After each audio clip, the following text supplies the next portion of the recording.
recruited Maggie and Miranda, I mean, you always think they're going to be good, but did they surprise you at all how good they were right away?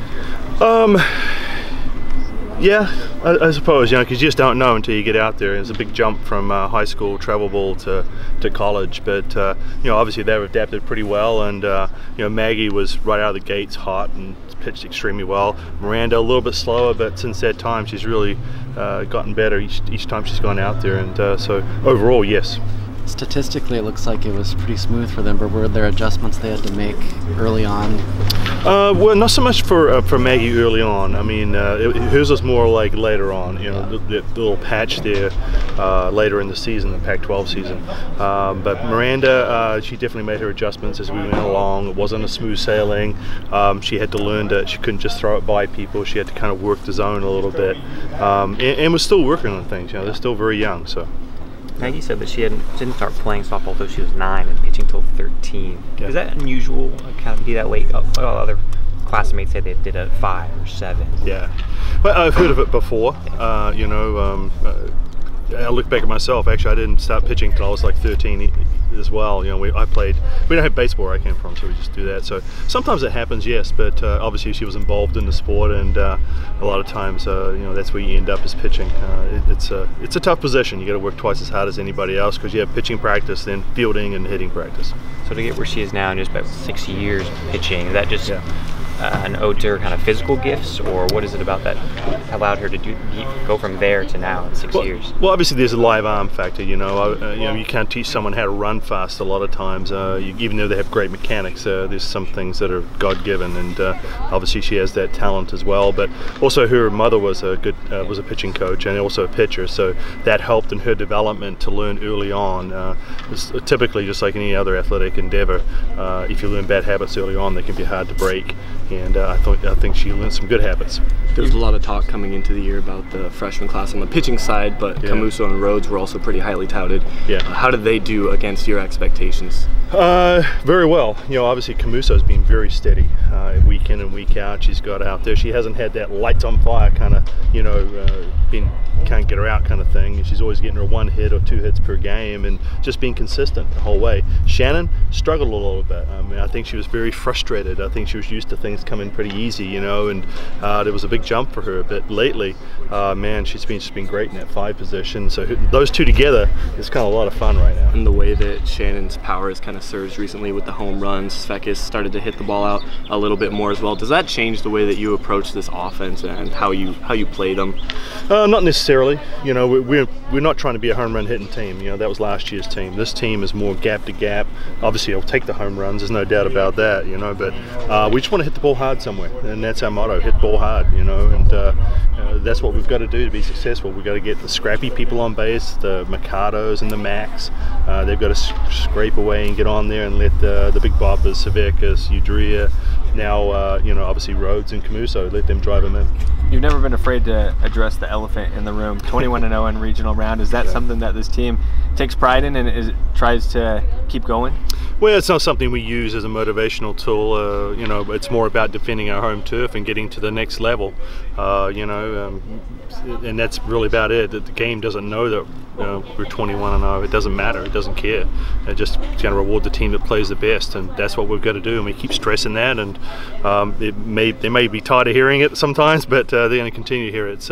It's part of our blueprint process. The team that does the little things, which turn out to be big things all the time. Those are the teams that win, and that's what we've got to do. Does it make it easier for them to listen to you when you can show that your formula is working in these regional rounds? Yeah, it definitely is. I mean, like the blueprint is something Coach Kalidas you know, put into practice about 4 or 5 years ago with this club, and you know, to let you know something, we're 98.5% winning percentage when we have a higher blueprint number than a negative blueprint number. So you know, that's something we continue to push and stress. Obviously, we lose some games, but when we outscore the other team as far as our blueprint, which means doing the process, we tend to win. blueprint kind of like a spreadsheet? You plug numbers in like a formula, or how do you calculate that number? It's sort of like that, yeah. It's tracked every game. It's like things like, you know, the pitches on the defensive side, 13 pitches or less per inning. You know, if we do that, we know that we're going to be efficient. We're not having those long innings. On the other side of the blueprint, we try and get their pitcher to have more than 20 pitches per inning. You know, if we see them over time. You know, a shutdown inning, you know, an inning where we score, we come out and we shut them down. We can maintain the momentum. Momentum's huge in this sport. So just things like that, missed signals, you know, just so many little things that add up, but over the course of a game and the course of a year, they turn into big things. Mike, how would you describe Jenna's season? Has it been kind of a roller coaster for her? I don't know about a roller coaster. It's more like a cliff, you know? Yeah. And then she hit the bottom and started to bounce back up. Yeah. So it's been very stressful for her, you know, obviously, and you know, nobody wants to disappoint, and definitely her. She works harder than anybody else, or just as hard as anybody else here. I shouldn't say harder, but she definitely works very hard. She's always coming in to take extra batting practice, and you just keep going. Okay, it's going to click. It's going to click, and it didn't for a long time, but you know, starting about 2-3 weeks ago, things started to click a little bit for her. So hopefully she continues. Am I going to move her out of the 9 position? I don't know about that one. You know, I may have to just leave her there, even though I'd like to move her up. You know, obviously, you get a kid like that, you want to give him more at bats. But right now, she's feeling pretty comfortable there. So we'll just kind of roll with it. Yeah. She seems like somebody who's basically succeeded at every step along the way. Yeah. When you run into a season like this for somebody like that, can that be mentally a really hard thing to deal with? Well, you can destroy some players, you know. I mean, you know, but you know, heck, you know, we've had a lot of talks, you know, a lot of coffees, and kind of discussing what's going on, and just help her to manage it. And a lot of times we don't know why these things happen, you know. I mean, it's not like anything's physically changed, and I think in some respects she's tried to change too many things instead of just getting back and keeping the game kind of simple. So that's what we try to do, is keep it simple, let her understand that continue to work hard and just roll with it. And what I told her a couple weeks ago was, hey Jenna, I'm not worried about your offensive production right now. Just whatever you give us is a bonus down the bottom there. You keep playing great defense, and this club needs you in that direction, and we'll take whatever offense you can give us. And so I don't know whether that clicked with her or not, but it's helping right now. So you haven't seen anything noticeably different about her swing or anything the last couple weeks? Well, like I said, I think that she tried so many different things. It was hard to tell what was different and what wasn't. Yeah. It was like, you know, okay, Jenna, let's go, you know. But I think that, you know, again, we try to keep it simple. You know, just hey, be on time, be on plane, and get a good pitch to hit. Those are the three things we stress. And you know, I don't know which ones click for her, but I'm not asking questions. I'm just going to roll with it. There were years where you guys leaned on Sheridan in the big postseason games. Last year you had her and Megan. How does your approach, if at all, change with 3 pitchers that you can rely on, I guess? Yeah, I guess you know, that's a good luxury to have. I think right now it comes down to matchups. You know, who do you think matches up better against the offensive team we're going to face? You know, and obviously Friday's game we don't know much about UIC. It's hard to find video and stuff, so I'm not sure who I'm going to start with, but I think it's going to be either Ballant or Elish on that first game, and then you know, we'll go from there and see what happens. What kind of resources do you allocate towards scouting a 4-team regional like this, especially when it is hard to find some tape on opener? Well, fortunately we know Missouri pretty well, you know, from having played them twice, so it's really a lot about trying to scout for Wisconsin. We've got some games from the Big Ten matchups, you know, Minnesota and so forth.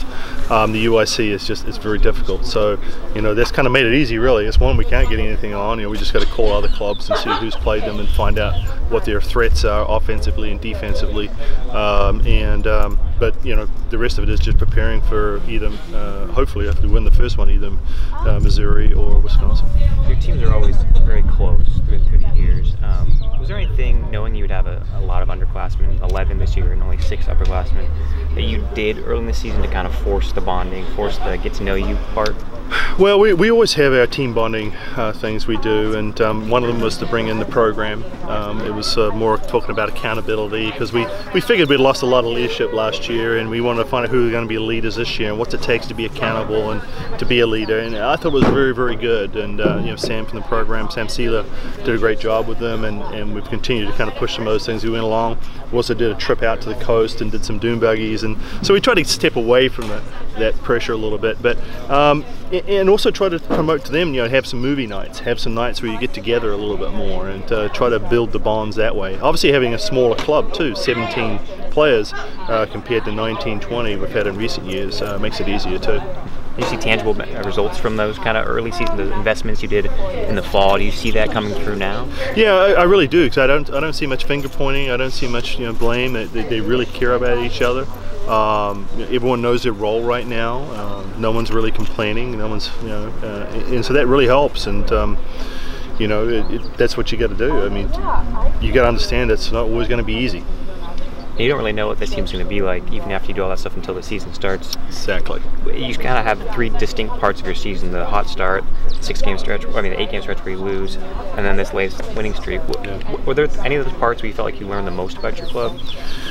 Well, I mean, there's always moments in time where you look back and you say, okay, this could be a game-changing time of the season. And I thought that this year was the Arizona series. I thought where Nicky Udrea stepped up, hit the game-tying home run, and then Lauren Linville, who did it a couple of years ago against UCLA, hit the home run, and Megan Kleiss came through and threw that third game against an excellent hitting club, and then Nicky Udrea made 2 huge plays in the stretch when the pressure was really on. Those are things that's like, okay, this is good, this is great, and we've flushed all those losses and everything else. We said, let's go from here and just continue to get better. And I thought that was what I learned a lot about this club, is that they're starting to listen. I started to put away my pet rock, and they're starting to listen now, so that was good. So when you're going through the rough part, on a scale of kind of 1 being like your typical coach anxiety to 10 being like, what's going on? How concerned were you? Were you just thinking, we're going to work this out, we're good enough? I knew that probably time was coming. I knew that was the gauntlet we were running into with those 3 teams, obviously excellent teams in top 10, best in the country, and you can't expect to, if you come out of something like a 500 out of that bunch of games, you're going, okay, that's normal. To lose them, and let's face it, there was a couple of games that we could have turned the other way. We had obviously a 2-0 lead, or a 2-run lead going into the last inning against Washington that didn't turn out.